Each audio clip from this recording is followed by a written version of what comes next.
Cek, cek, cek.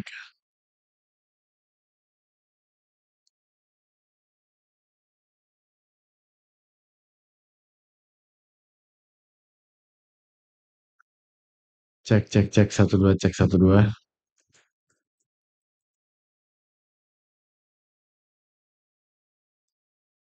Hmm, hmm, hmm, hmm. Hmm, hmm, hmm. Sebentar, sebentar.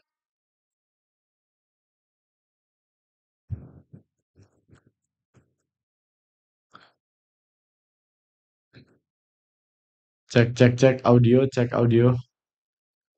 Nah, udah masuk nih. Oke, audio aman ya, teman-teman ya.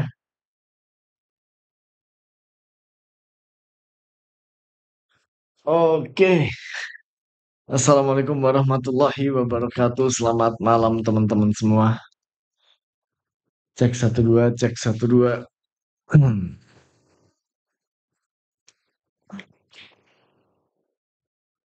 Oke, audio masuk. Oke, kembali lagi bersama saya Hasan Askari di kelas malam. Bentar ya, bentar ya. Topik udah full screen. Oke. Oke, maaf agak molor teman-teman dari biasanya. Biasanya jam 9.15 kita mulai, cuman ini agak molor dikit karena tadi nyiapin beberapa materi yang mau aku screen share. Karena sekarang udah bisa screen sharing, jadinya nanti tuh aku mau screen sharing. Oke,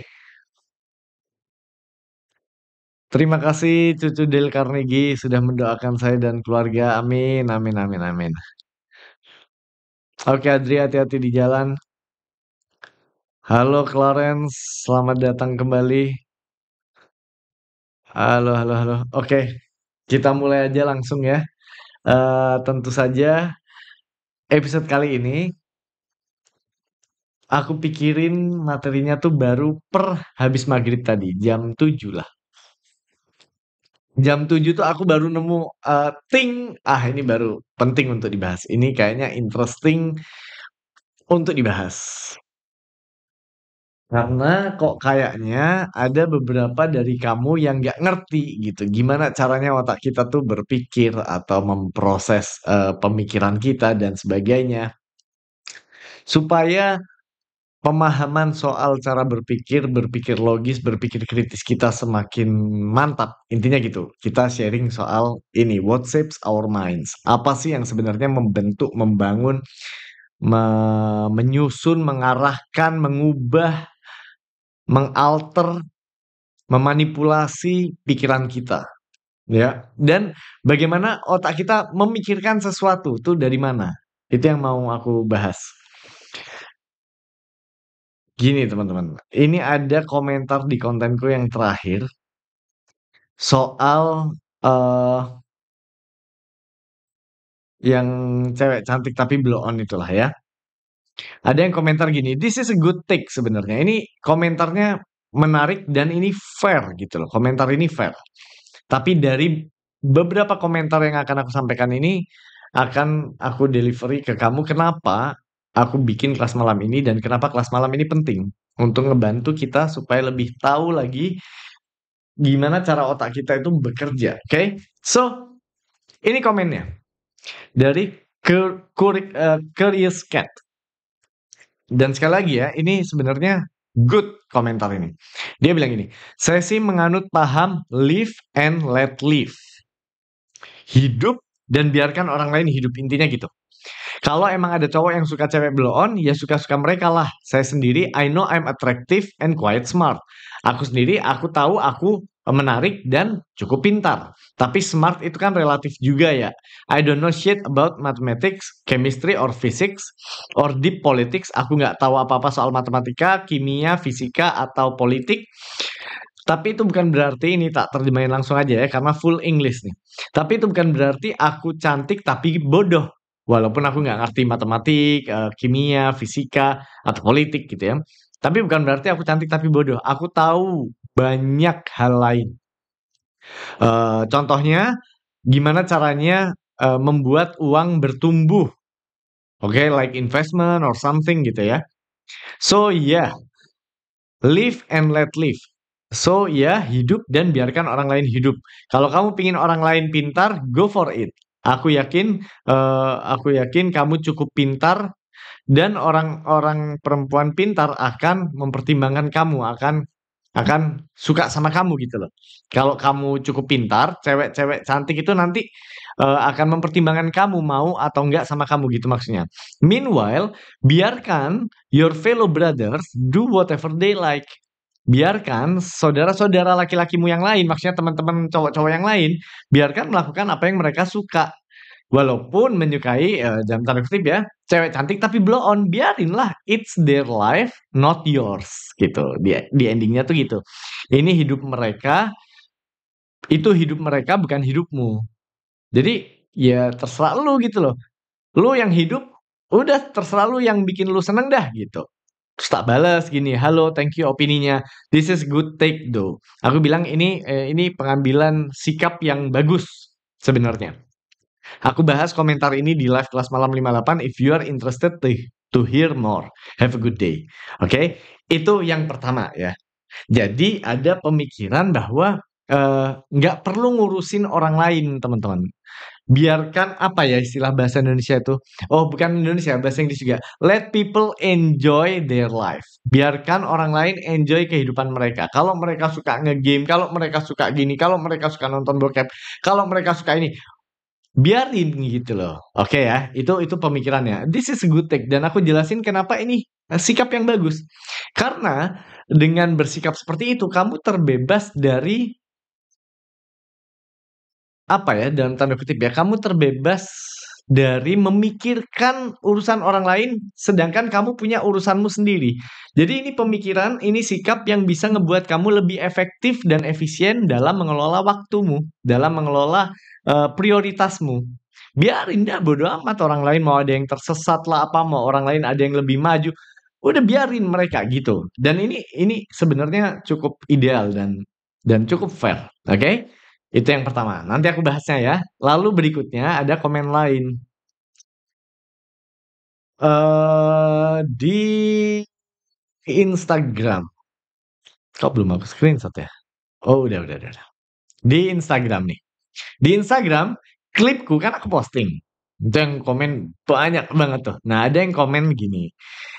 Bodohnya lagi pas mereka diketawain karena ketololannya, ini maksudnya ngomongin cewek-cewek yang cantik tapi blow on yang diundang di podcast-podcast itu, malah nyengir bahagia, Cuk, dia bilang gitu sambil emot ketawa. Oke, nah ada yang nge-reply, ini yang nge-reply. Nah dia bilang, tapi mereka kerja dan gak ngerugiin orang lain, bro. Mereka dibayar untuk itu. Oke, itu komentar kedua yang mau aku garis bawahi ya. Tapi mereka itu kerja. That's fine, that's right, true sebenarnya ya. Mereka kerja dan mereka tidak merugikan orang lain. Nah, wait a minute. Soal tidak merugikan orang lain nih, wait a minute, gitu. Itu komentar kedua. Jadi komentar pertama yang live and let live, oke? Yang kedua soal eee, nggak ngerugiin orang lain. So, selama tidak merugikan orang lain, urusan urusan mereka lah, terserah mereka, oke? Yang terakhir, yang sempat ditanyakan sama teman kita Vega di Unreal, and this is a quiet normal question ya. Yang soal, dia tanya, jadi, Mas Hasan atau guys mau nanya soal yang orang Indonesia mengglorify cewek cewek cantik tapi on. Bukannya entertainment dan real life itu 2 hal yang berbeda. Nah ini good take nih. Ini ini ini bener nih, ini pinter nih. Eee, siapa tahu itu cuman gimmick gitu loh. Siapa tahu itu cuman di dunia entertain untuk lucu-lucuan. Oke, dan di realitanya bisa aja beda. I mean, kalau dari segi entertain, apakah kita juga mengglorifikasi pria tua budek dalam tanda kutip, dalam tanda kurung misalnya Pak Bolot, Haji Bolot tuh, atau pria gagap, Aziz Gagap, atau pria Zero Logic, Dustin. Kan we don't take it seriously gak sih? As they are just simply entertaining. Or harusnya mikirnya gimana ya? Ini good question sebenarnya dari Vega. So, kalau aku gitu ya, muak sama cewek-cewek yang kayak gitu dan di dunia entertain itu dipanggil-panggil ke podcast-podcast, diglorifikasi. Apa bedanya kita mengglorifikasi bolot? Apa bedanya kita mengglorifikasi Dustin? Apa bedanya kita mengglorifikasi eh siapa tadi? Aziz Gagap gitu. Oke. Ini good question teman-teman karena bisa aja yang terjadi di depan layar kaca sama yang terjadi di off screen itu different, ya. So aku mau bahas soal what shapes our mind gitu. Yang akan menjawab ketiga pertanyaan ini sekaligus. Ya, dari tiga pertanyaan ini, dari tiga take posisi ini, sikap ini, aku mau ngebahas sesuatu yang bisa menjawab semua pertanyaan ini kalau kamu bisa berpikir dengan cukup jauh lah intinya, gitu ya. So ini aku ada beberapa catatan nih. Yang pertama, soal otak manusia ya, soal thoughts, soal pikiran. Dari penelitian, otak manusia itu memiliki 12.000 hingga 60.000 pikiran setiap hari. Oke, 12.000 hingga 60.000 pikiran setiap hari. 80% lebih itu pikirannya bersifat repetitif. Itu berarti pikiran yang kamu pikirin kemarin akan muncul lagi hari ini. Ya kan? Jelas kan? Nggak bingung kan soal itu kan? Emang benar kan? Jadi ada orang yang terhantui dengan pikiran-pikirannya, overthinking dan sebagainya itu kurang lebih sama. Oke, teman-teman, aku izin 1 menit sebentar ya. 1 menit aja, 1 menit. Karena ini kameranya tuh sebentar aja. Just 1 minute, 1 minute.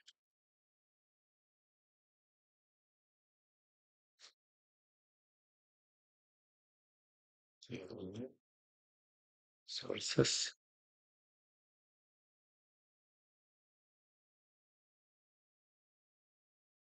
Nah, ini. Nah, ini loh. Udah. Warnanya udah normal. Jadi tadi kayak ada settingannya di OBS tuh. Ini udah normal nih warnanya. Oke, aku lanjut ya. Sampai mana tadi ya? Aduh.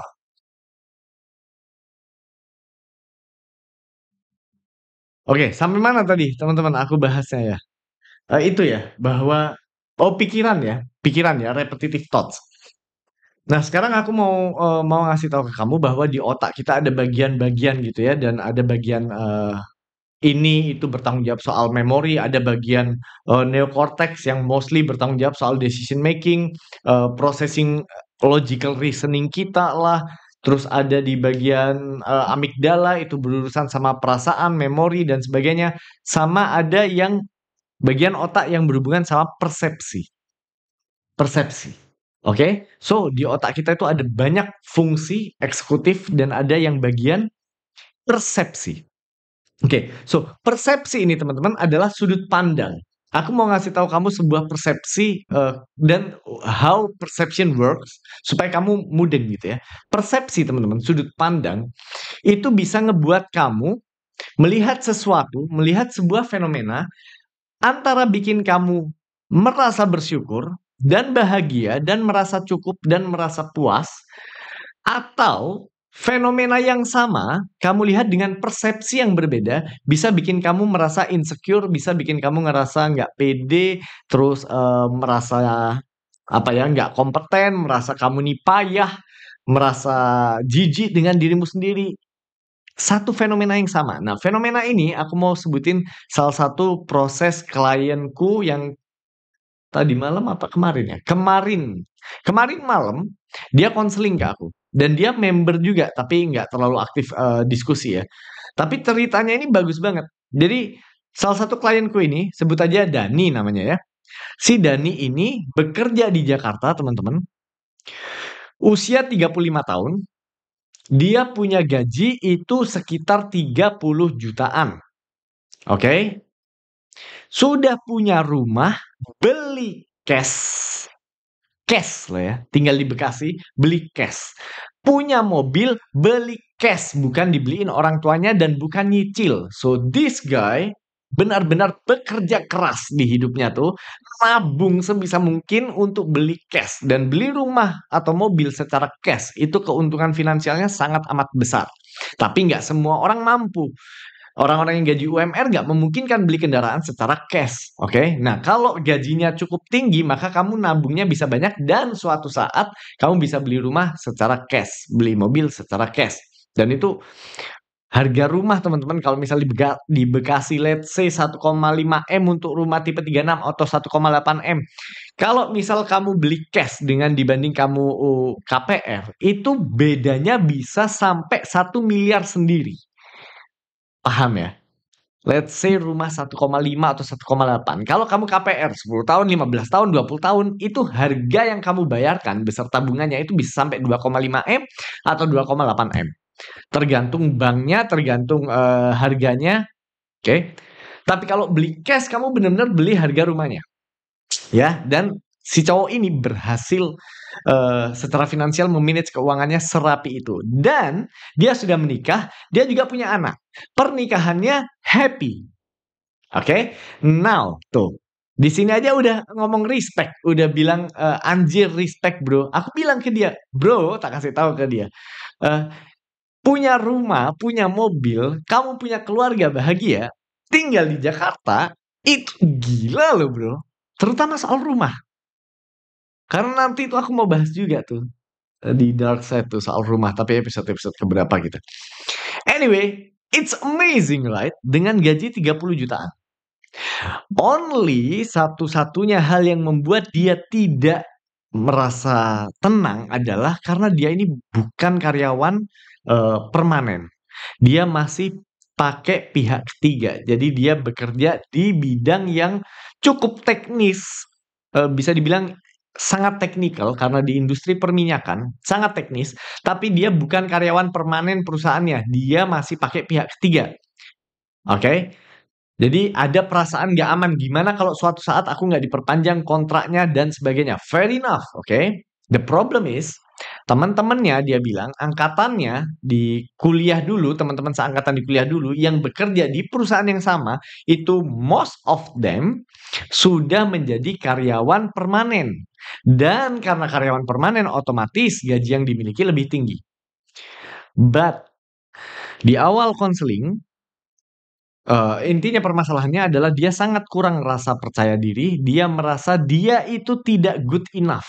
Kenapa? Karena dia bandingkan dengan teman-temannya yang ada di atas dia, di perspektif dia ya. Nah, dengan melakukan paradigm shift, dengan melakukan merubah perspektif aja, dari yang tadinya ini si Sita itu sampai bilang anjir dan respect bro karena sesama orang Jakarta, sesama pekerja Jakarta di usia 35 bisa punya rumah, punya mobil, punya keluarga, happy, gaji 30 juta. That's perfect life for some people. Right? Tapi di perspektif dia, di persepsi dia, itu buruk. Not good enough. Nah, itu soal gimana otak juga punya persepsi, teman-teman. Ngerti ya? Ngerti ya? Jadi, matamu itu menentukan apa yang kamu lihat. Matamu menentukan apa yang kamu fokuskan. Mata itu kalau di manusia tuh bukan cuman untuk melihat literally secara fisik melihat, enggak. Mata itu untuk memfokuskan kayak kamera. Kamera gitu ya, kamera SLR. Kamu ngefoto satu set gini. Di set ini ada backdrop, ada poster Darkside, ada aku, ada mikrofon di kamera ini. Nah, kamera itu bisa memilih fokusnya mau fokus ke orangnya, ke pentolan mikrofon ini, ke poster Darkside ini, atau ke sini. Yang lain dibuat blur.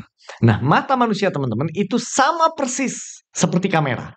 You see a lot of things, but you only focus on one thing. Aku ulangi ya. Kamu bisa melihat banyak hal, tapi kamu hanya bisa fokus ke satu hal. Contohnya aku baca komentarmu di sini.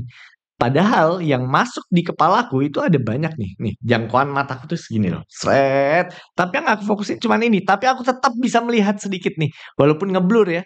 Aku bisa melihat sedikit yang ada di sana. Paham? Now that's human eyes. Jadi mata manusia itu menentukan kamu mau fokus di mana. Nah, fokus kayak kamera bisa dirubah-rubah. Nah, fungsi fokus ini sangat berperan untuk mempengaruhi persepsi seseorang. Now that's perception works ya.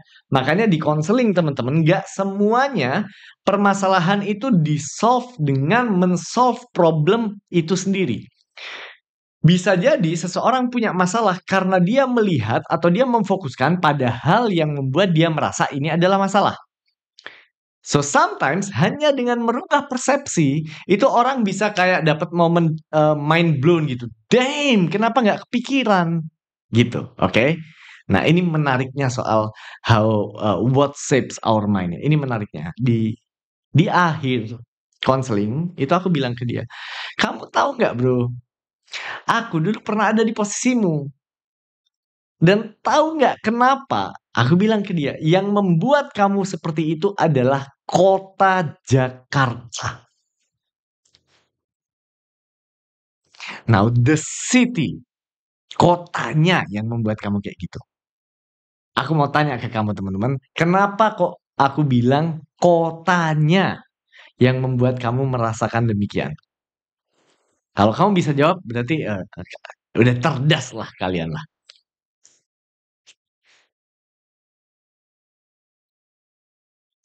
Iya, Adri Jenny. Good, good, good. Ini menarik nih. Nah, problemnya adalah Jakartanya, bro. Nah, coba kamu jawab. Emang kenapa di Jakarta?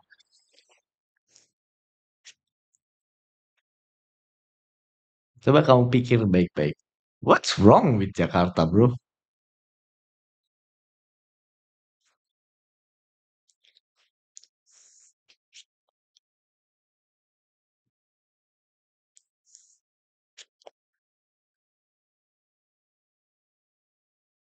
Gengsi, oke?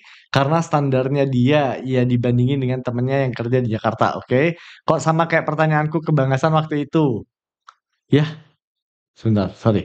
Kok sama seperti pertanyaanku kebanggasan waktu itu, masih ngerasa kurang terus meskipun masih umur 23, yang 2 tahun lagi umur 25 tapi belum bisa 2 digit. Standarnya mungkin Jakarta is about hype and lifestyle. Never ending accomplishment, more and more. Biaya hidup tinggi. Nah, not really biaya hidup tinggi, not really. Jakarta kompetisi sangat tinggi. It's us or them. Nah, itu dia. Berarti udah pinter nih yang jawab-jawab udah pinter. The problem is ini Jakarta, bro. Di mana semua orang mengarahkan kepalamu, bro. Kamu tuh kepalanya tuh diarahin gitu loh. Matamu tuh disuruh fokus ke satu hal. Dan satu hal itu adalah be the best. Be the richest man on your office. Be the most extremely hard worker. Be the most hardworking person. Be the most itu di Jakarta. Kenapa? Karena di kota metropolitan persaingannya itu sangat amat tinggi. Nah, karena persaingannya amat tinggi, orang-orang tuh kalau ngobrol secara naluriah akan ngomongin soal pencapaian, bro.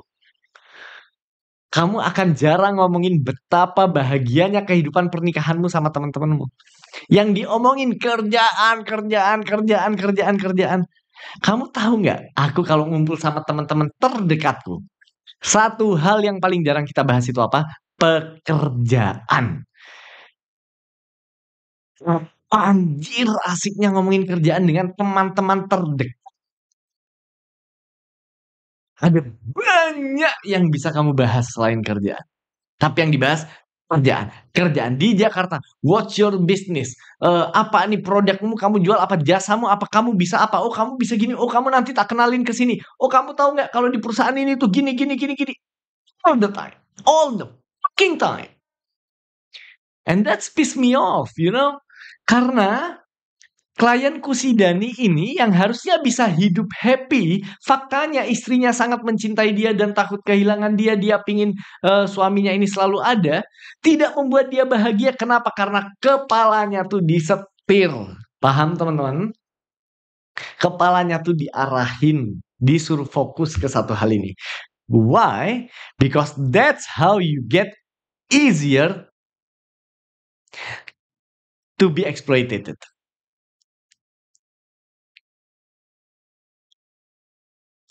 More stuffs to buy. More things to wear. More fancy cars you see. Di jalan tuh mobil gila, ini mobil baru, ini mobil EV elektrik, gila, gila, gila, keren banget, gila. Berapa ya? Kalau mau beli itu nabung berapa lama ya? Gila, gila, gila, gila, gila, gila, gila. Competition, competition, competition. And then, teman-teman.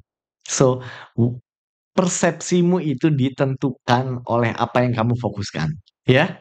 Yang harusnya kamu bisa happy karena kamu difokuskan ke hal yang salah, bukan not necessarily wrong ya. Tidak benar-benar salah, bukan ya, tapi karena kamu tidak mampu fokus secara bergantian, kadang fokus ke sini, kadang fokus ke sini, kadang fokus ke sini, akhirnya hidupmu tuh jadi apa istilahnya tuh? Jadi sangat apa istilahnya ya? Spesifik. Spesifik ke pekerjaan doang. Aspek hidup ada berapa? Let's say ada 6 ya. Persahabatan, oke, relationship dengan teman, relationship dengan pasangan hidup, anak, oke, family lah ya. Terus ada karir, karir itu one way, one thing. Finansial, kesehatan finansialmu, lalu kesehatan fisik, lalu hobimu, lalu leisure time, jalan-jalan, menikmati hidup. Terus spiritualitas, itu semua aspek hidup. Tapi hidup di Jakarta ngebuat kamu sangat unipolar, apa ya, sangat singular gitu loh. Cuman fokus di satu, yang lain kacau nggak apa-apa, yang penting satu ini good. Nah, ini aku nyatet nih. They will always tell us where to look. And most of the times, we were told to look away from what is important. Mereka akan selalu memberitahu kita kemana kita harus lihat, kemana kita harus fokuskan. Lihat sana dong, lihat sana, lihat itu dong, lihat temenmu itu dong, lihat dia dong, dia lo pulang paling akhir, dia berangkat paling awal, pulang paling akhir, dia jelas pencapaian dia kayak gitu. Lihat dong, lihat dong, lihat dia, lihat si ini, lihat si ini, lihat si ini. Mereka selalu nyuruh kamu untuk melihat ke arah lain, to look away. Dan biasanya kamu akan dikasih tahu untuk melihat ke arah yang menjauhkan kamu dari apa yang penting. Itu what I write ya. Apa yang aku tulis waktu mikirin soal what shapes our mind. Nah, sehingga teman-teman, dari sini aku mau ngasih tahu kamu apa yang membentuk pikiran kita. Yang membentuk pikiran kita adalah information. Informasi. Itu yang membentuk pikiran kita. Apa yang kamu lihat, kamu dengar, kamu baca, kamu rasakan itu adalah informasi. Semua indera yang otakmu bisa rasakan lewat panca indera kita itu informasi. Nah, informasi ini masuk ke kepala. Lalu kepala memfilter mana yang penting untuk dipikirkan, mana yang dibuang aja. Paham? Dari semua informasi yang udah terfilter dan sebagian kamu keep, kamu jadikan pikiran. Nah, yang ada di kepalamu itu akan menjadi apa yang kamu fokuskan. So, kenapa aku tadi menjawab what shapes our mind ini, episode ini akan menjawab ketiga hal tadi. Orang yang punya sikap live and let live, hidup dan biarkan orang lain hidup semau mereka. Yang kedua adalah soal mereka nggak ngerugiin orang lain. Yang ketiga adalah soal dunia entertain dan dunia realita kan berbeda. Nah, jawabannya adalah apa yang kamu consume, apa yang kamu makan, informasi apa yang kamu makan akan ada di kepalamu. Nah, kalau yang kamu makan, contohnya nasi bebek pinggir jalan yang harganya murah banget, yang pakai minyak, yang udah dipakai puluhan kali sampai warna minyaknya hitam banget, kamu makan itu tiap hari sehari 3 kali. Tunggu berapa bulan sih sampai kamu koit meninggal dunia? Ya cepet lah. Kalau everyday 3 kali sehari kamu makan Indomie goreng, super mie burung dara, mie 1 isi 2, setiap hari kamu makan 3 porsi, berapa bulan sih kamu meninggal? Cepet bro, meninggalnya bro. What you eat shapes you. Now, apa yang kamu konsumsi ke kepalamu juga membentuk pemikiranmu. Kalau yang kamu konsumsi soal cewek-cewek goblok namun cantik lalu diketawain, kamu baca komentarnya mereka pada suka, itu kan informasi masuk ke kepalamu, bro. Apalagi kalau kamu belum punya opini yang kuat soal itu. Masih sangat bisa diubah-ubah. Karena manusia sebelum dia punya opini, dia itu akan membentuk opini lewat pemikiran-pemikiran dari informasi yang dia dapatkan. Persis seperti peristiwa 7 Oktober. Kenapa peristiwa 7 Oktober itu terus dibahas, digoreng terus? Karena informasi yang ada di kepalamu akan menentukan opinimu ngarah mana. Dari informasi yang dicekokin ke kamu, narasi yang dibawa kemana, antara kamu ikut narasi tersebut atau ikut narasi lain. Setelah kamu ikut narasi, opinimu terbentuk. Nah, the problem is manusia sekali membentuk opininya, sekali opininya telah terbentuk, manusia seringkali atau cenderung untuk keras kepala. It's hard, so hard to change your mind. Jadi berhati-hatilah dengan fenomena baru yang muncul ke permukaan. Woi, Bang Peter, gila. Woi, this is too much, bro. I appreciate it. Thank you for consistently educating our generation. Thank you for your tips and trick about marriage life. It works. Keep on educating brother Hasan. Please send my best regard to Nana and your son. Damn, bro. Appreciate, bro. Respect, bro. Thank you very much. Thank you very much. It's not necessary, but I appreciate it. Thank you so much. Thank you, Bang Peter. Nggak pernah ada orang live edukasi dikasih 500.000, nggak pernah, bro. Yang ada gamer-gamer dikasih 1 miliar. Tapi dikembalikan karena uangnya ternyata uang kotor.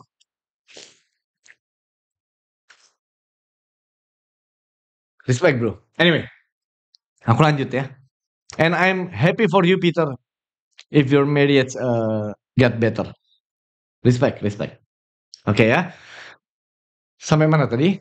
Oh ya, soal opini dari fenomena baru yang kamu bentuk. Begitu opini terbentuk, kamu akan susah merubah opinimu. Ya, orang tuh biasanya gitu, keras kepala. Oke ya. So, be careful dalam membangun opini yang sedang terbangun dengan sendirinya. Ya, be careful. So, soal informasi ini juga menjawab berarti, ini contoh nih. Kalau kamu membaca banyak variasi buku, kamu membaca buku dengan berbagai macam penulis, dengan latar belakang penulis yang berbeda-beda dan ideologi penulis yang berbeda-beda. Ada yang penulis A, penulis B, penulis C, penulis A tuh apa yang paling penting buat dia 1, 2, 3, sedangkan penulis B yang paling penting buat dia 3, 4, 5. Beda-beda kan?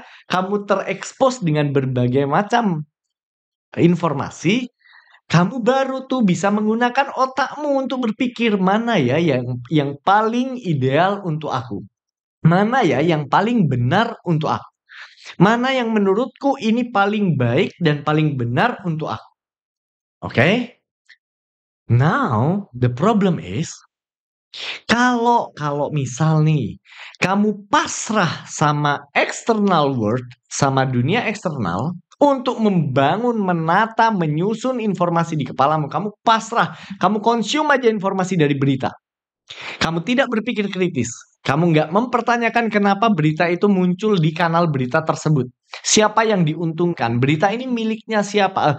Kanal ini miliknya siapa? Kamu nggak pernah mempertanyakan itu, kamu terima aja, konsum aja, opinimu nggak bisa terbangun. Nggak bisa. Kenapa? Karena kamu dibenturkan dengan berbagai macam pemikiran. Jadinya kamu bilang, semuanya ada benernya kok. Semuanya ada benernya. Asian value. Now, episodenya Panji Pragiwaksono di konten Total Politik itu brilian.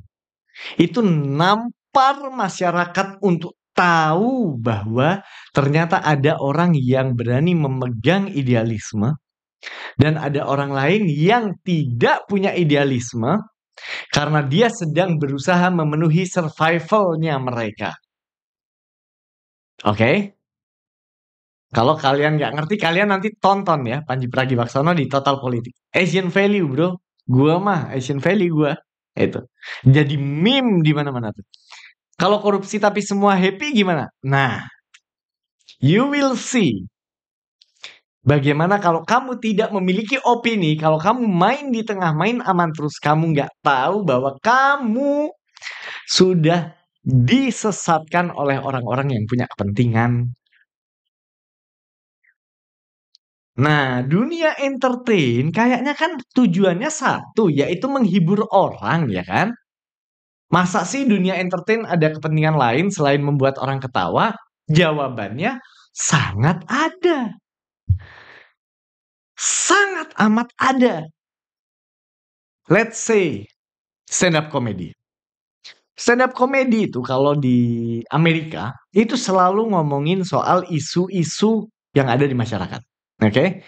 Isu LGBT dibahas, isu feminisme, isu cewek berhak untuk mengaborsi, isu toilet, isu ini, lalu komediannya tuh punya opini.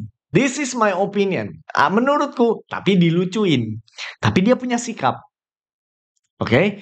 Dan sikap yang disampaikan sama komedian ini, kalau didengar audien, membuat audiensnya tertawa plus berpikir, iya ya, bener juga ya. Loh, berarti si komedian ini sudah mempengaruhi pikiran audiensnya dong. Ya dong. Berarti komedian ini dengan cara membuat orang tertawa, dan by the way, ketawa itu menurunkan critical thinking ya. Jokes, sesuatu yang lucu itu menurunkan critical thinking. Jadi kamu mau menancapkan sebuah pesan, kamu kasih humor itu lebih mudah pesannya. Anyway, setiap komedian punya opini mereka masing-masing. Iya kan? Terus audiensnya ini loh, teman-teman, adalah orang yang sedang kepalanya diarahin. Kamu tuh fokus ke sini, dan dalam hal ini dia bilangnya, dan dalam hal ini yang benar tuh gini. Itu menurut komedian itu. Nah, kalau di Indonesia jarang. Jarang stand up komedi yang ngomongin fenomena lalu opininya gimana gitu. Yang kayak gitu yang aku tahu tuh si Adriano Colby itu. Itu selalu punya opini dia. Ngelihat sesuatu, dia ngejokes, lucu opininya, tapi ngena. Tapi punya opini, orang bisa setuju, bisa nggak setuju. Oke? Nah, ada stand up komedi yang lain, yang komedian yang lain yang murni cuman mengincar lucunya doang. Karena di kepala mereka masih di level duit untuk hidup. This is their job. Sama kayak content creator. Aku misalnya. Aduh, teman-teman, tanpa aku mengekspos orangnya, tadi tuh ada yang ngechat aku, mau menawarkan produk. Dia izin ke aku, Bang Hasan, aku boleh nggak menawarkan produk bla bla bla ini ke anak-anak Unreal? Boleh nggak ya nanti kita bagi hasil? Bla bla bla, intinya gitu. Aku bilang, sebaiknya jangan karena ini itu aku kurang cocok. Itu nggak sesuai gini gini gini gini. Tapi dia masih ingin, dia persisten tuh dan aku respect dia persisten. Tapi Bang Hasan ini gini gini gini. Oke deh, kalau mau tetap share silahkan anggap aja promosi promosi something. Aku bilang gitu, ini aku sensor ya. Tapi teman-teman, dia bilang, "Oh iya Bang, ini bisnisnya gini gini gini, nanti kalau ada orang yang oke, nanti Bang Hasan dapat." Aku balas gini loh. Ini nggak aku tambah-tambahin ya. Aku balas, "Nope, aku nggak tertarik menguangkan anak-anak Unreal. Aku tidak tertarik mau memonetisasi kalian." Paham nggak? Kenapa aku tidak tertarik menguangkan kalian? Padahal teman-teman, nih. Ada yang email aku nih, mau promosi di konten YouTube nih, collaboration invitation dari perusahaan ini mau menawarkan produk ini, nanti kamu dibayar gini gini gini. I'm not interested. Why? Karena yang pertama, I don't believe in that product. I don't think, aku nggak percaya sama produk itu. Aku nggak percaya bahwa kalian hidupnya akan terbantu kalau punya produk itu.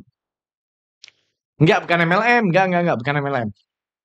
Nggak, bukan MLM. Ada, produknya ada. Oke? Aku nggak mau tuh, kenapa? Karena yang pertama, aku nggak percaya produk itu menurutku tidak oke. Yang kedua, aku nggak mau menguangkan kalian. Kenapa Mbak nggak mau menguangkan kalian? Karena kalian tuh bukan sapi perahku. Kepentinganku sama kalian adalah aku membentuk opini kalian aja cukup. Aku tuh menggiring opini kalian aja gitu loh. Aku puas kok. Tanpa dapat uang, tanpa apa. Yang penting aku bisa menggiring opini kalian. Nah, teman-teman. Some people menggiring opini kalian demi kepentingan mereka. And other people menggiring opini kalian untuk kepentinganmu. Paham? Aku menggiring opinimu supaya kamu sadar, supaya kamu nggak diperalat sama industri kecantikan, supaya kamu membeli produk-produk kecantikan tuh ya secukupnya. Kayak di konten aku bilang pakai sunscreen, pakai moisturizer sama cleanser. That's it, that's all. Karena itu dari expert yang udah ngomong yang menurutku iya ini yang paling make sense. Ini yang paling jujur nih. Ngerti? Ngerti ya? Jadi 24 jam per 7 opinimu digiring all the time. Pertanyaannya satu, untuk kepentingan siapa digiringnya? Kemana dan untuk siapa? Makanya aku kalau punya opini, aku memperjuangkan opiniku. Dan aku berharap kamu percaya sama apa yang aku sampaikan. Bahwa this is the best ideal way to live. Ini cara terbaik untuk hidup. Ya, dan cara terbaik untuk hidup adalah dengan tidak menjadikan cewek-cewek cantik tapi goblok itu menjadi orang-orang yang diglorifikasikan. Kenapa? Karena kalau ini muncul di Reels, muncul di Instagram, di YouTube Short, di TikTok, viral, viral, viral, viral, yang nonton bukan cuma orang yang bisa mikir kayak kamu. Mayoritas orang Indonesia justru yang kemampuan berpikirnya masih sangat minim. Karena minimnya akses pendidikan yang berkualitas di Indonesia. Itu berarti menjaga arus informasi yang masuk ke kepala masyarakat. Ini penting gitu loh teman-teman. Paham ya? Kenapa kita harus menghadang, menghalau? Woi, ini masuk. Jangan diterusin. Kalau perlu orang-orang harus menghukum, memberikan social punishment untuk perilaku ini. Komen tuh di YouTube itu. Kenapa sih orang-orang nggak penting terus yang dijadikan narsum? Nanti lama-lama mereka akan merubah audiensnya. Oh ternyata people are not interested anymore. Paham? Kayak cara pandangnya Sabda. Oh aku nggak ngerti sih. Sabda kayak gimana. Loh. Anyway, kalau Sabda pemikirannya kayak gitu, ya berarti dia udah bukan level orang yang dibayar untuk mempengaruhi orang lain. Paham ya? Kayak Mas Hasan aku bayar tapi kamu arahin orang untuk berpikir A. Nah, itu udah bukan levelnya. Dia mungkin sudah sama kayak aku pemahamannya soal mempengaruhi orang. Gitu. Nah, teman-teman, ada yang bilang, tapi kan media itu sebenarnya Mas Hasan, dia mewakilkan penontonnya. Apa yang media tampilkan adalah apa yang diminati orang. Selama ada marketnya, Bang Hasan, jangan salahkan suppliernya. Wait a minute. Wait right there. Tunggu ya, tunggu di sana ya. Ada yang bilang soalnya ada di komen, ya selama ada pasarnya supply akan ada. Oh, tunggu dulu.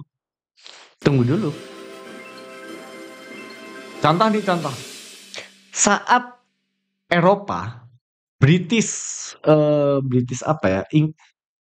British kolonial ingin menjajah Australia waktu itu,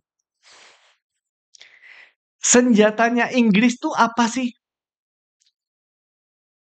Selain dia juga pakai unsur religi ya, dia membawa opium. Senjatanya orang Inggris itu opium. Dulu ya, Inggris kolonial ya. Dia mau menjajah sebuah negara itu selalu diedarkan opium. Terus misal gini, udah banyak yang akhirnya jadi pecandu opium nih. Yang dibawa dari negara mereka ke Australia, yang dulu orang-orang Australia, suku-suku aborigin, orang-orang native-nya, penduduk lokalnya nggak tahu soal itu, nggak punya soal itu. Lalu Inggris datang ngebawa itu disebarin, ya. Lalu orang-orang kecanduan. Nah, terus misal melihat fenomena itu, aku bilang, loh ya sah-sah aja lah Inggris melakukan itu. Kan ada marketnya, jangan salahkan Inggris yang membawa supply. Marketnya ada. Pertanyaanku satu, sebelum Inggris datang, orang-orang tahu apa soal opium? Orang-orang tahu apa soal drugs? Paling ya dari kebudayaan lokal mereka, misal dari daun-daunan, maybe they found weed, misalnya mereka menemukan ganja atau mereka menemukan daun apa yang bisa bikin halusinasi. Tapi soal opium nggak ada. Opium tuh kimia, chemical tuh. Oke, nah pertanyaanku satu, sebelum Australia mengenal opium, marketnya ada? Nggak ada, Cok. Nggak ada orang yang nyari opium. So, untuk berpikir dengan naif bahwa selama market ada, supply akan menyusul, itu salah. Kenapa teman-teman? Karena ada bagian di korporasi, di perusahaan yang namanya marketing. Memarketkan sesuatu yang sebelumnya belum ada marketnya. Orang Indonesia nih, ya karena suka cewek-cewek seksi aja, Mas. Makanya banyak cewek joget-joget. Lah matamu nggak gitu, bro. Karena dicekokin soal cewek-cewek seksi dan itu berhubungan langsung dengan insting seksualnya orang, ya otomatis orang melihat pornografi misalnya. Dengan pornografi bisa terakses bebas, seakan-akan market pornografi banyak. Tapi di sebuah negara, aku pernah baca risetnya di buku apa ya? Kalau nggak salah di buku Guns, Germs, and Steel atau bukan ya? Soal sebuah civilization yang tidak terekspos internet, sebuah suku native gitu ya, suku lokal yang hidupnya tuh masih sangat bersatu dengan alam, tidak ada satupun laki-laki yang mohon maaf ya, yang ereksi dengan melihat cewek lain telanjang. Kenapa? Karena di peradaban itu, cewek yang telanjang itu sudah tidak menstimulasi dia. Dia bahkan nggak ngerti loh bahwa itu tuh bikin ereksi. Mereka taunya ya waktu tidur satu kamar, mereka melakukan itu untuk berkembang biak. That's it. Untuk punya keturunan, lalu punya anak. Jadi ada satu suku yang ceweknya memang tidak pakai penutup atasan, bulat atasannya nggak ditutup sama sekali. Cowok-cowoknya tuh nggak ada yang, sorry ya, nggak ada yang nafsu, nggak ada yang terstimulasi, tidak ada yang aroused, tidak ada yang sange. Jadi pornografi menurutmu karena marketnya ada lalu pornografinya banyak atau sebaliknya? Jadi jangan polos-polos teman-teman. Jadi orang tuh jangan polos-polos. Kamu nggak ngerti nanti kalau kita lagi diperangin. Kalau kamu polos, kamu nggak ngerti, kamu nggak diajak. Lu tuh nggak diajak bro. Bahwa ternyata perang ini udah terjadi. Since when? Since a fucking long time ago. Tapi lu tuh nggak diajak. Kamu tuh bener-bener cuman market. So, media in teori sebenarnya adalah alat untuk membuat mata-mata manusia melihat apa yang seharusnya dilihat, sehingga masyarakat memiliki suara atau fokus pada isu-isu penting di sebuah negara demokrasi untuk memaksa pejabat-pejabatnya melakukan perubahan. Itu fungsi media, teman-teman. Nah, kalau medianya kita kayak gitu, medianya kita menonjolkan yang tulil-tulil, lalu kamu bandingkan sama media luar yang menonjolkan ini. Aku mau share sesuatu ke kamu nih, ya, supaya kamu tahu ya, yang aku maksud tuh kayak gimana. Bentar ya. Alright, the only thing that's right. Oke, ini harusnya bisa nih. Aku share screen ya teman-teman ya. Ada nggak di Indonesia acara kayak gini? Nih. Fighting on this are your two teammates who are staring daggers at your back. Yeah, but they always do that. Oh. It is your turn to go first. How are you feeling? What's it going to be? Boom! You're using your super brain. Fantastic. Oke. Sorry teman-teman, bisa kelihatan? Bisa kelihatan nggak tadi? Bisa ya kelihatan ya. Oke, videonya ke play ya. Terus ini. Ini acara lain nih. Ini diundang di Ellen Show. Yes, I got a book from the bookstore and it had scientists. Kelihatan ya teman-teman ya. Nah ini anak kecil, dia suka buku You like sains. scientists now. That's your new thing? Dia Is you're suka like buku yang following isinya scientists? soal saintis. Yes, I got a book from the bookstore and it had scientists in it. Uh-huh. So, You're 6, right? yes, Okay, Umur 6 so that's tahun. the book you bought is a book about scientists? yes. Okay, so tell me what scientists you're following. Who do you like? I think there's some pictures of ones that. Who is that? That guy has a fancy name, but I think I need to pronounce it like this. It's French. Antoine Lavoisier.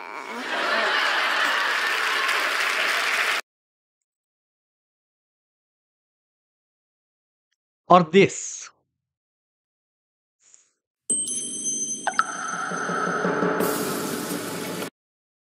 I know, because my parents and people around me did them, early and often. I know not all kids are as lucky. Some of my friends, some kids at my school, and many around the world. And I would really like to help change that. Thanks to scientists, we now Is it Daddy? Ari, Daddy.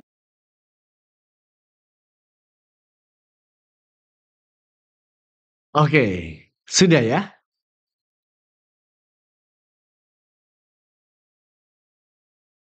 Sudah ya. Jadi kesimpulannya apa?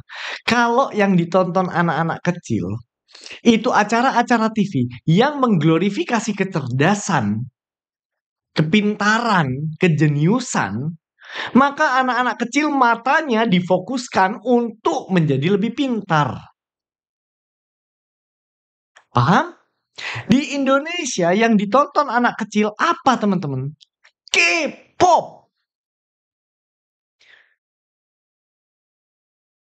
Adikku hafal jogetannya Blackpink loh. And maybe your sister as well. So if you think that's not a fucking problem, we are fucked up. Paham ya? Sekarang mana ada TV show di Indonesia yang mengglorifikasi seseorang yang memang layak diglorifikasi? Terakhir di net pas zaman SMP 2014-an. Net awal-awal itu net punya ideologi. Net awal-awal itu net TV punya misi. Tapi karena dia merasa dia kalah persaingan kalau dia kayak gitu terus, kalah sama Indosiar, RCTI, MNC, akhirnya dia mau nggak mau supaya bisnisnya tetap jalan, dia adapt, dia beradaptasi. Itu berarti karena ada musuh yang nggak peduli sama masyarakat, yang peduli sama masyarakat mau nggak mau harus mengikuti, ikut-ikutan bodoh-bodohin orang supaya mereka bisnisnya survive. Solusinya apa? Solusinya adalah regulasi. Diatur. Negara tuh mengatur.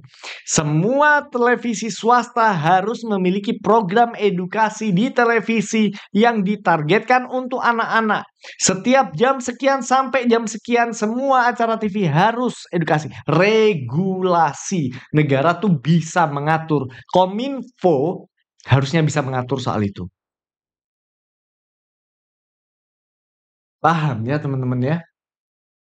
Jadi orang tuh dipaksa melihat ke arah yang lebih benar gitu loh. Bukan ngikutin market. Ya karena marketnya maunya gitu. Loh, ya itu berarti negara kita tidak punya visi. Tidak punya tujuan pembangunan masyarakat dari mana. Gitu loh teman-teman. Paham ya? Jadi 3 pertanyaan tadi kejawab kan? Kenapa kamu nggak bisa bersikap live and let live people. Kamu hidup dengan caramu, biarkan orang lain hidup dengan cara mereka. Karena cepat atau lambat hidup kalian itu akan bersinggungan. Dan masyarakat kita itu harus diarahkan ke arah yang benar. Karena yang mengarahkan ke arah yang salah punya duit lebih besar. Makanya aku nggak peduli sama duit. Makanya aku nggak peduli yang nonton di YouTubeku sedikit atau enggak. Ini ikhtiarku sebisa mungkin mengajak orang-orang untuk melihat ke arah yang penting untuk dilihat. Gitu. Nah, ya iya Peter, kalau market atau masyarakatnya pinter, repot dong yang di atas cari duitnya. Repot kalau jangka pendek. Kalau jangka panjang, negara kita bisa beneran maju, bisa beneran besar. Karena banyak SDM-nya bagus, PDB kita akan naik. Karena orang-orangnya kompeten, investor akan masuk ke sini. Gitu. Nah, karena kita fokusnya hanya periode pemilihan presiden 5 tahunan, kepentingannya nggak ada visi jangka panjang ya, dan nggak ada pemimpin yang punya ideologi, nggak punya idealisme ya, ya udahlah. Tapi aku tidak menyerah. I'm still doing my part, and I hope you guys too doing your part. Sudah ya teman-teman ya. I think that's it and that's all. Kita masuk ke sesi tanya jawab setelah yang satu ini.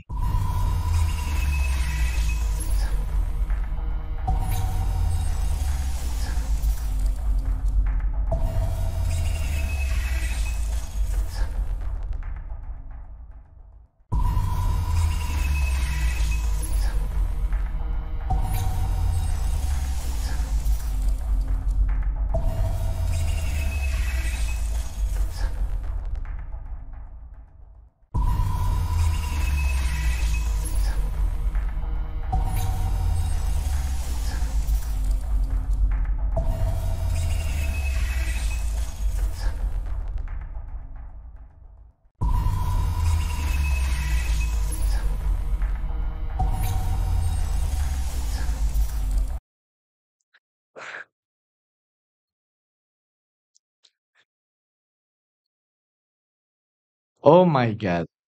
Oh my God. I'm so sorry. I'm so sorry. God damn. Anyway, Peter.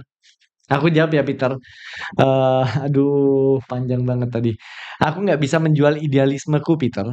Karena aku punya gaya hidup yang sangat sederhana. Jadi aku tuh nggak pernah seterpaksa itu menjual idealisme demi duit. Bahkan aku menolak project. Menolak project kalau project itu menurutku eksploitatif. Project itu merugikan karyawan dan hanya menguntungkan pebisnis. Itu aku tolak. Ini barusan ada yang nggak deal. Project yang dia minta aku ngisi. Padahal dia klienku yang cukup reguler ya. Dan aku kalau ngejual jasaku nggak pernah murah memang. Selalu di atas average konsultan yang lain. Kenapa? Karena aku mau punya waktu lebih banyak untuk aku spend dengan hal-hal yang menurutku penting. Seperti meluangkan waktu sama Hussein, anakku. Paham? Aku pingin kerja dengan waktu seminim mungkin, tapi dapat resource sebanyak mungkin. Nah, gimana caranya aku scale up bisnisku untuk memberikan result yang bagus sampai orang tidak mempertanyakan berapa lama aku bekerjanya. Masa cuman gitu doang harganya segini? Yes. Untuk bisa kerja segitu doang harganya segitu, aku butuh memberikan ke kamu hasil yang sebesar itu. Nah, untuk bisa memberikan kamu kerja dengan efisien tapi hasilnya besar, itu takes my time. Takes all my effort. Now that's my price. Kalau kamu nggak mau bayar, misal negosiasi harga bawahku dia nggak mau, ya udah no deal. Nah, Peter, perlu aku akui bahwa tidak semua orang punya privilege untuk menolak pekerjaan. Nah, aku punya privilege untuk menolak pekerjaan karena hidupku, tingkat kenyamanan yang aku butuhkan dalam hidup itu rendah banget. Rendah banget as long semua orang-orang yang menjadi tanggung jawabku bisa aku handle, aku nggak butuh more money. Kalau harus mengorbankan idealismeku. Sama kayak aku pernah share di grup Unreal kan, aku ditawarin untuk endorse politisi tertentu waktu itu. Aku sensor namanya, nama yang email aku. Nggak aku terima lah, ngapain anjir? Aku aja nggak percaya sama dia. Kalau aku mempromosikan orang itu demi duit kan aku menjual idealismeku. Think about this. Kalau memang aku bisa dibeli, berarti kan tinggal atur harga yang pas bro buat aku jadi buzzernya Israel. Kayak Permadi Arya, kayak Abu Janda. Tinggal angkanya pas. Waduh, kalau aku mah sangat gak mungkin aku bela Israel karena aku sangat pro sama Palestina. Misalnya, ya udah Mas Hasan kalau 1 M gimana? 1 bulan aja. Aduh nggak bisa terlalu mahal itu harga yang aku korbankan. Idealismeku gini-gini. Ya udah kalau 10 M gimana? Nah, kalau 10 M saya bisa pertimbangkan, Pak. Berarti kan tinggal harganya cocok kalau emang kamu bisa dibeli. Nah, supaya tidak bisa dibeli, gaya hidupku harus sangat sederhana. Begitu, Peter. Thank you very much for your question, Peter. Ya Allah, maaf ya teman-teman, aku nggak bayangin jadi kalian sih. Ngelihat aku bla bla bla bla bla bla nggak ada suaranya. It's irritating, bro. Istri abang berarti perempuan yang sangat hebat, Mas. Oh yes, Peter. Alhamdulillahnya iya. And I'm so lucky. And I'm so lucky. Sangat beruntung. Istriku yang dipikirin orang lain terus. Dan besok dia ulang tahun. Tidak minta apa-apa, ngelarang aku beliin sesuatu gini-gini karena masih ada orang yang harus ditanggung. That's another privilege. Thank you very much. Ayo. Balik ya. Balik. Thank you fans di udah ngasih super thanks. Thank you very much. Pertanyaannya The Fik. Ini masih D3 udah nyolot why boy. Kamu masih baru daftar jadi member langsung nyolot, tidak punya respect ke dosen nih. Sebentar, nggak apa-apa, tak baca. Yang ke-mute bisa diupload ulang nggak sih? Nggak bisa ya, Sti. Sorry, udah aku sebutin tadi. Oke, The Fik, ada pertanyaan. Aku dulu kerjaan sebagai admin lapangan atasan aku di kantor. Sedangkan ada atasan di lapangan juga. Nah, dari segi pemikiran berbeda. Nah, bagaimana caranya aku menyikapinya dan bisa ngebedain yang benar dan yang salah? Aku di kerjaan sebagai admin lapangan. Atasan aku di kantor, di lapangan atasan aku di kantor, sedangkan ada atasan di lapangan. Aku di kerjaan sebagai admin lapangan. Atasan aku di kantor, sedangkan ada atas. Sebentar. Aku di kerjaan sebagai admin lapangan. Oh, di admin lapangan atasan aku di kantor. Aku di Bangsat, ini kuis yang seru kayak Elden Ring, sulit. Sedangkan ada atasan di lapangan juga. Nah, dari segi pemikiran berbeda. Nah, gimana caranya aku menyikapinya dan ngebedain yang benar dan yang salah? The Fik, ini soal kamu bermain peran di kantor ya, The Fik. Jadi aku nggak bisa jawab di sini. Yang aku jawab di sini yang sesuai dengan konten ini dulu.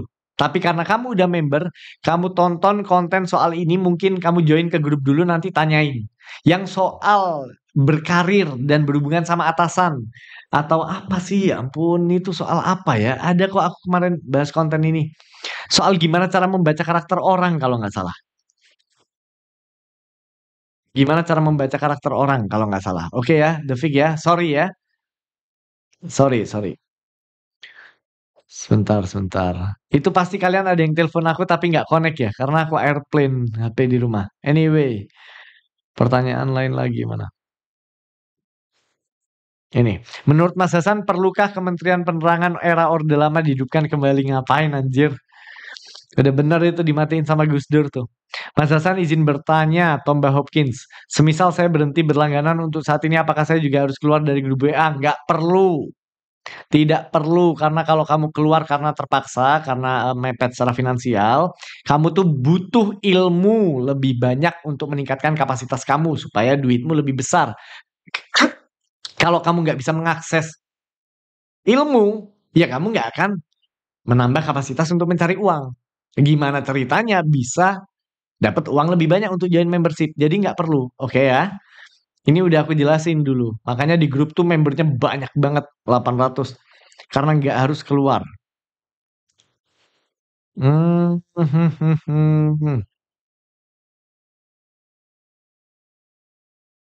Aku lama banget sih. Lama banget. Nggak sadar mic-nya mati. Oke, lanjut ya. Anjir, Rin. Lucu banget, cuy. Ini best comment.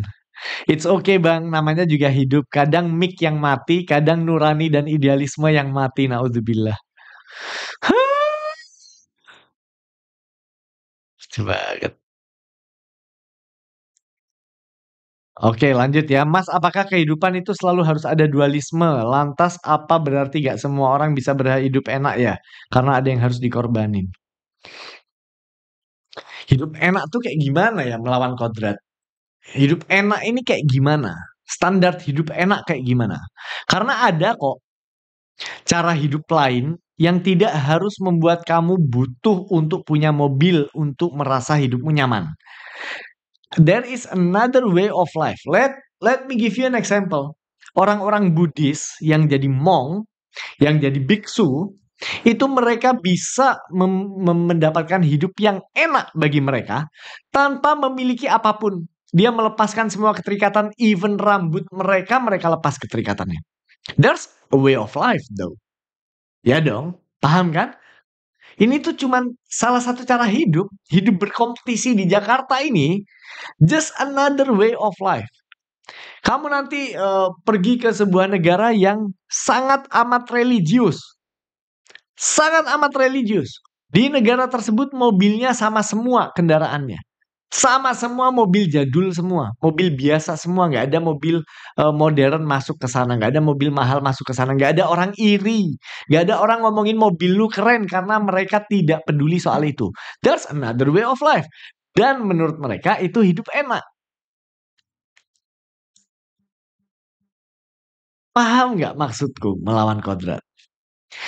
Hidup yang harus mengorbankan orang lain untuk bisa hidup enak adalah gaya hidup dari kapitalisme. Karena budaya kompetitif harus lahir di sini. Kalau nggak kompetitif, susah untuk dieksploitasi. Kalau nggak mengeksploitasi lingkungan, mengeksploitasi alam, ya mengeksploitasi orang. Karena kalau nggak gitu negara kita tertinggal. Tertinggal secara apa? GDP. Nah, siapa yang menentukan bahwa GDP adalah tolok ukur sebuah negara dianggap negara maju? Karena ada another way of life. So, nanti dengan episode Dark Side yang sampai habis, teman-teman, sampai episode ke-7 atau ke-8, kamu akan benar-benar ngeh soal perang ini. Ya, paham ya? There's a lot of way of life. Jalan hidupku ini way of lifeku. Yang aku pilih. Itu way of lifeku. Aku yang menolak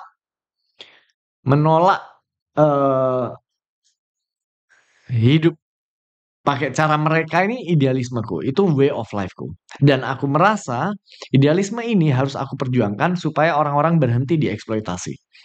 Atau at least lebih sedikit orang yang dieksploitasi. Lanjut. Konten yang membaca karakter itu di kelas profesional, Bang. Oh iya, The Fix. Sorry, The Fix. Itu ada di kelas profesional. Aku ngajarin untuk atau bukan ya? Di mana ya yang aku caranya? Kalau di kantor jangan overpowering your boss. Cara menghandle atasan atau orang yang lebih senior di kantor. Padahal kamu lebih pintar. Kamu gimana caranya handle mereka itu ada kok. Biasanya cucu Dale Carnegie gitu yang paling hafal. Soal di konten ini. Bang, kalau dogma menurut Bang Hasan apa artinya? Dogma itu membuat orang meyakini sesuatu tanpa membuat mereka berpikir. Kamu dibuat yakin sama sesuatu dan jangan berpikir, jangan mempertanyakan, itu dogma. Doktrin itu ada beda tipis sama dogma. Kalau dogma itu lebih mengerikan. Karena orang nggak boleh mikir. Oke, sebentar ya. Soalnya kan kalau udah menikah gak cuma gaya hidupku tapi standar istri dan anakku. Betul Peter, ini aku lanjutin ya Peter soal ini ya karena ini penting Peter. Iya bukan soal kita tapi standar istri dan anakku. Nah proses aku sama istriku bisa solid idealismenya tahu mana yang penting, mana yang enggak, itu juga melalui proses dialog. Over years, dialog yang bertahun-tahun, diskusi. Aku sama istriku tuh ngobrol terus loh teman-teman. Ngobrol terus. Ngobrol terus. Semua yang aku omongin ke kamu, pasti udah pernah aku omongin ke istriku. Itu pasti. Jadi pemikiran-pemikiranku, pemikiran istriku itu sudah bercampur jadi satu. Kita saling mempengaruhi satu sama lain. Saling memberitahu satu sama lain. Gitu. Mas, berarti menjilat is not always menjilat ya. Bisa jadi strategi. Ya. Bisa.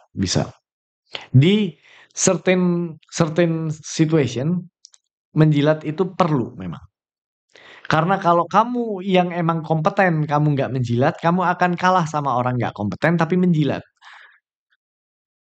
Kalau kamu nggak kompeten tapi menjilat, aku nggak suka. Karena kamu membohongi perusahaan.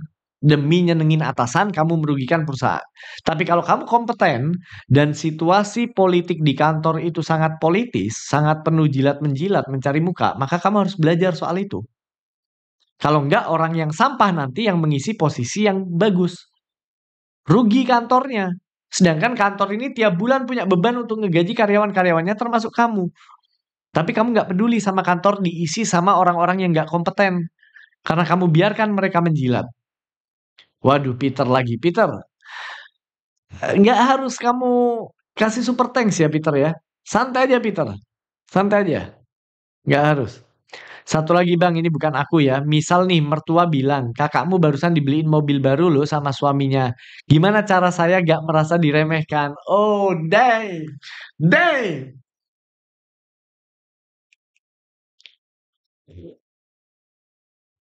Mana di like lagi 3 orang.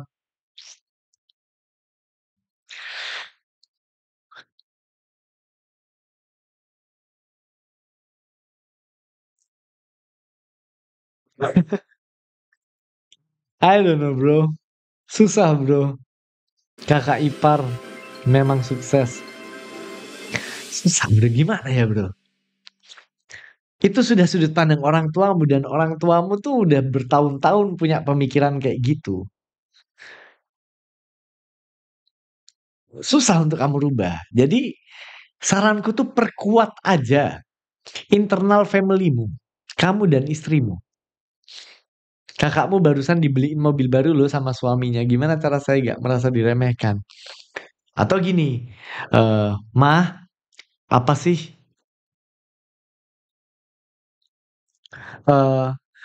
kakakku dibeliin sesuatu yang memang kakakku suka dan mau. Kamu jawab gitu. Aku mah selama ini berusaha memberikan apa yang istriku mau dan dia suka. Mobil bukan hal yang membuat dia suka. Yang membuat dia bahagia adalah aku quality time sama dia, aku jalan-jalan sama dia. Gitu mah. Jadi sukanya orang beda-beda. Kebetulan aku sama istri ini nggak suka sama sama mobil. Mobil itu alat aja mah untuk kendaraan. Nggak harus baru, nggak harus bagus. Tapi yang dia suka, contohnya dia suka emas berlian. Sama aja. Aku beliin itu mah, gitu, oke? Kasih tahu aja tujuannya kan supaya nggak diremehkan. Nggak diremehkan nih dari mana? Dari kita berhasil membahagiakan pasangan kita atau enggak, let's say. Tapi kalau kita dinilai sama orang lain lewat finansial, lewat materi, dan kamu terpengaruh, ya udah. Mertuamu adalah korban dari sistem ini, kamu sedang dirayu untuk masuk lebih dalam sistem ini. Kalau aku nggak, aku kasih tahu aja. Wah, Ma, apapun yang istriku mau aku kasih, Ma. Masalahnya dia nggak mau, dia malah marah kalau aku beliin mobil. Contoh nih, misal aku udah punya duit banyak. Aku beliin istriku perhiasan mewah mahal, puluhan juta. Tuh istriku beneran marah loh ya. Jadi aku ngomong ke mertuaku, jika ada, ya aku bilang ya aku dimarahin mah kalau beliin mobil, aku dimarahin mah kalau beliin perhiasan. Dia marah ke aku. Ngerti ya? Jadi yang penting tuh internal familymu. Nikah tuh menyatukan hidup bro. Inilah kekuatan uang untuk menukar dan mempermudah. Oke ya, sudah ya. Thank you very much ya, Peter. Sekali lagi. Melawan kodrat. Maaf, Mas, maaf sangat OOT. Gimana menurut Mas Hasan kalau kuburan semakin meluas, tapi penduduk akan terus bertambah seiring juga angka kematian? Kuburan itu boleh ditumpuk setauku. Kuburan itu boleh menggunakan tempat yang sama. Aku nggak tahu gimana exactnya ya. Tapi yang jelas kuburan itu udah dikapitalisasi loh. Di Jakarta, kuburan tuh udah mahal-mahal. Dengan argumen yang sama. Oh ini kuburannya ada pagernya, ini dijamin nih selama ini. Tapi per tahun bayar tuh. Dar, dor, dar, dor. Tapi orang tuanya tetap disiksa. Astagfirullahaladzim, itu bercanda ya guys. Tetap bercanda. Sebentar. Ada lagi nggak pertanyaan yang mau aku ini?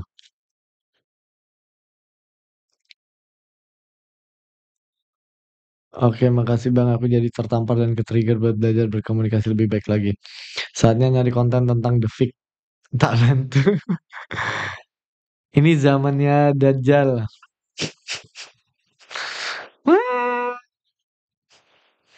Aku percaya hal-hal kayak gitu, Rin. Tapi aku pingin lebih realistis aja, lebih empiris aja. Jadi siapa di balik sistem ini ya menurutku ya para kapitalis, orang-orang yang ada di status sosial yang sangat tinggi dan mereka ingin mempertahankan kekayaannya. Gitu. Inilah kekuatan uang untuk menukar. Oke ya, ini ada pertanyaan berikutnya. Apakah diriku yang keras kepala ini muncul dari didikan orang tuaku yang terlalu keras ya Bang? Terus gimana caranya biar aku bisa melepas sifat keras kepala ini? Bisa jadi. Aku tadi ngobrol sama istriku juga bahwa narsisistik itu bisa diturunkan loh. Narcissistic parent bisa ngebuat anaknya narsisistik. Sangat bisa. Apalagi kalau narsisistic parentnya ini sayang ke anaknya. Dan anaknya begitu dispesialkan. Itu anaknya bisa beneran ikut narsisistik. And I've seen it so many times. Begitu pula keras kepala. Keras kepalanya orang tuamu memberikan kamu contoh secara sadar dan nggak sadar untuk ikutan jadi keras kepala. Nah gimana caranya? Consume information aja. Mbak Billy dan Maku. Atau Mas. Kamu consume informasi aja. Ini kan soal informasi. Kalau kamu ingin mengganti cara berpikirmu atau karaktermu atau kepribadianmu atau cara berperilakumu, kasih aja informasi yang ngebuat kamu semakin open-minded. Kamu cari tuh di YouTube soal open-minded tuh kayak gimana. Kamu baca buku soal open-minded tuh kayak gimana. Supaya jadi orang tidak keras kepala tuh kayak gimana. Kamu terus banjiri informasi itu. Terus saja. Kamu terus isi kepalamu soal berbagai macam pemikiran. Betapa kita tuh rentan untuk salah. Kamu belajar soal Dunning-Kruger effect. Bagaimana orang bodoh tidak sadar bahwa dia bodoh.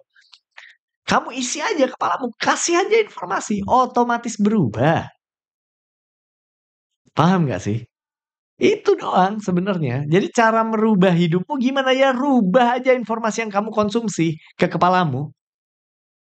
Terbanyak informasi yang baik. Informasi yang bagus. Itu loh. Valid information. Important information.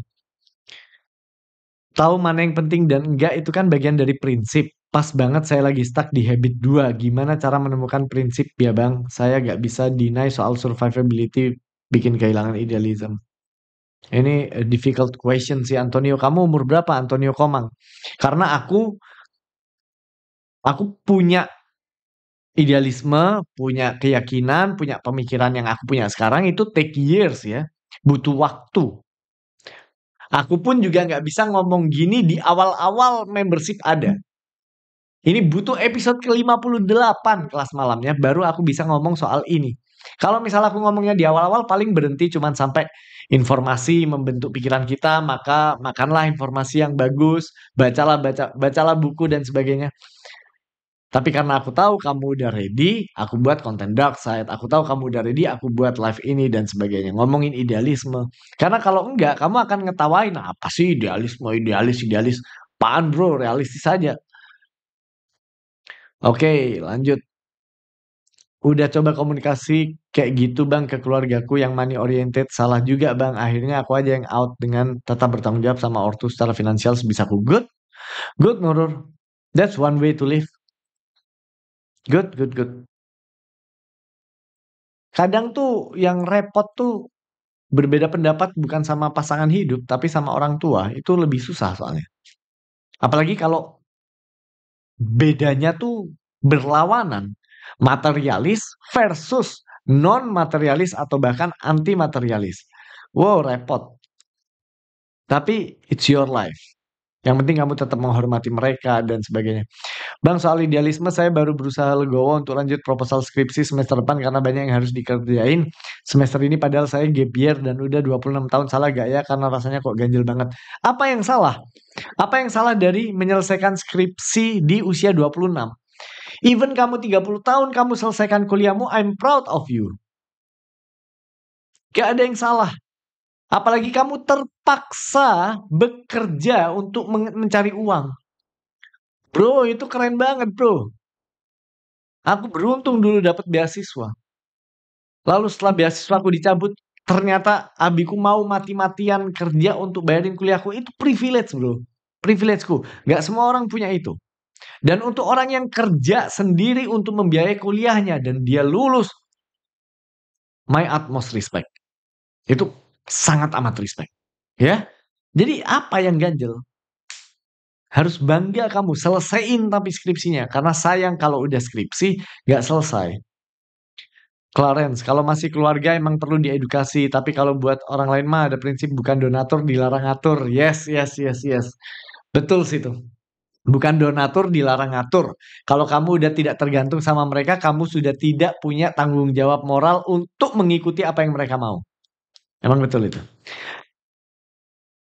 Menurut Bang Hasan tentang rat race, bukan RATE ya, RAT, rat race. Ya, nanti akan kita bahas di Dark Side tuh. Bukunya Ahmad Thompson empiris banget Bang. Ya, ya, oke. Oke. Bang, apakah menurut pribadi Abang total politik 100% salah dalam hal yang sama Om Panji kalau argumen dia adalah kalau aku stay to idealis gimana cara saya survive, gimana cara menghidupi timku, gimana Bang? Ya nggak apa-apa, nggak salah itu. Itu level kehidupan itu. Nggak salah sama sekali dan Panji udah bikin klarifikasi soal itu. Dan emang nggak salah. Dia kan ngomong ini aku nih ada kepentingan gitu loh. Dan dia ngomong kok ada kepentingan dan kepentinganku akan lebih mudah tercapai kalau aku stay di tengah. Gak ada yang salah. Gak ada yang salah. Cuman gini teman-teman.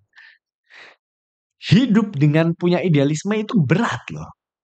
Panji bisa punya idealismenya. Dia mengambil resiko gak dapet job lah, apalah, di cancel lah, di apalah. Dia berani demi memperjuangkan idealismenya. Itu bukan hal yang gampang. Oke? Berat punya idealisme itu. Tapi tahu yang lebih berat lagi menurutku adalah hidup tanpa idealisme. That's way heavier. Gak semua orang berpikir demikian sekali lagi. So I think that's it teman-teman. I think that's it. Itu aja. I talk too much I think. Aku Hasan Askari, kita ketemu lagi di kelas malam berikutnya. Ini aku cut ya yang bagian akhir ya. Thank you very much.